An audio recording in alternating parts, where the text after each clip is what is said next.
अस्सलाम वालेकुम। वेलकम है आपको Rabia with cooking and vlog में। आज हम बनाने लगे हैं आम का जैम। हमने जो 1 किलो आम का गुद्दा लिया है और 1 किलो चीनी ली है और इसको बारीक बारीक ये काट लिया है हमने आम को, और इसको बॉईल कर लेना है। हमने बॉईल कर लिया है। अब हमने एक बर्तन में इसको डालना है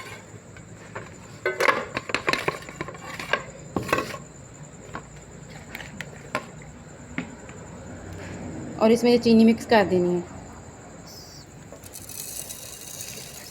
इसको 2-3 घंटे के लिए ऐसे पड़े रहने देना है। चीनी अपना पानी छोड़ देगी और इसमें मेल्ट हो जाएगी, फिर हम इसको पकाएंगे। ये हमने आम जो चीनी डाल के रखे हुए थे उनको अब जग में डाल लिया है। इनको ग्राइंड कर लेना है।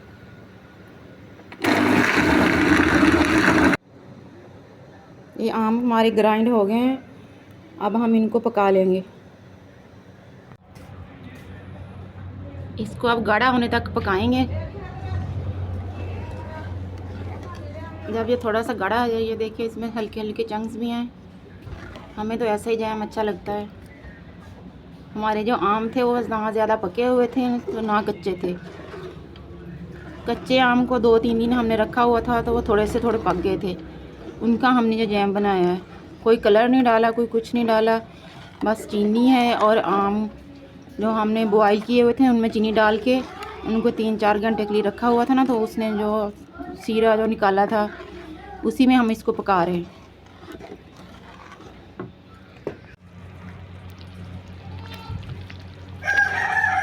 आम का जैम जो है वो गाढ़ा हो गया है। ये देखिए इसे पकते हुए 15 मिनट हो गए हैं। इतना गाढ़ा हो गया है। ठंडा हो के इसने और गाढ़ा हो जाना है। बस अब इसको चूल्हे से उतार लेना। ये हमारा जैम हमने बोतलों में डाल लिया है। ठंडा हो गया था। अब देखिए हम ब्रेड पे लगा के आपको दिखाएंगे।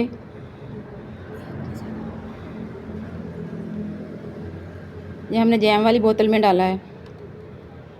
एक हमारे पास वैसे शीशे का जार था उसमें डाला है। ये 2 माह तक ख़राब नहीं होता।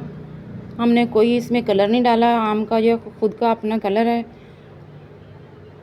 ये देखें, आप लोग भी बनाएं, अपने बच्चों को दें, बच्चों को बहुत पसंद आएगा।